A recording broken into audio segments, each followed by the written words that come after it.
मी आज बनवणार आहे गव्हाची नानखटाई। त्यासाठी मी मिक्सरला बारीक केलेली साखर घेतलेली आहे।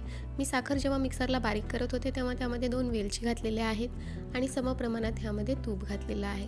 हे छान प्रकारे असं मिक्स झाल्याच्या नंतर मोठ्या वाटीने ह्यामध्ये गव्हाचं पीठ घातलेलं आहे। अर्धी वाटी मी ह्यामध्ये बेसन आणि 2 चम्मच ह्यामध्ये मी रवा घातलेला आहे।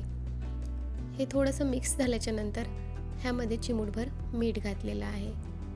हे घरच्या साहित्यामध्ये अगदी सोप्या पद्धतीने बनणारी नानखटाई आहे आणि ही मुलांनाही खूप आवडेल। ही मी 2 पद्धतीने बनवणार आहे। एक कढाईमध्ये बनवणार आहे आणि एअर फ्रायमध्ये बनवणार आहे। ही तुमच्याकडे एअर फ्राय नसेल तर ही नानखटाई तुम्ही कढाईमध्ये पण खूप छान पद्धतीने बनते। तुम्ही नक्की करून बघा आणि कशी बनते ते मला कमेंटमध्ये नक्की सांगा। अशा प्रकारे आपण याचे पेढे बनवून घेणार आहोत। हे बेक करत असताना घरभर असा सुगंध दरवळतो। तुम्ही नक्की करून बघा। हे असे पेढे बनवून झाल्याच्या नंतर ह्याला आपण 10 मिनिटासाठी फ्रीजमध्ये ठेवणार आहोत। फ्रीजमध्ये ठेवल्याच्या नंतर 180 डिग्रीवर आपण ह्याला फ्री हीट करायला ठेवलेलं होतं 3 मिनिटासाठी एअर फ्रायर।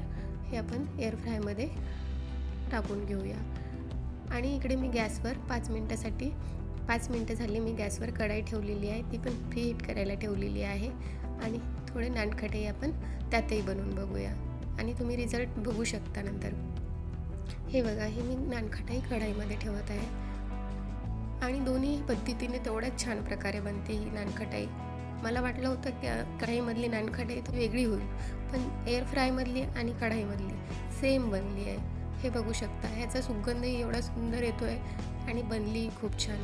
तुम्ही नक्की बनवा आणि चॅनलला सबस्क्राईब करायला विसरू नका। थँक्यू।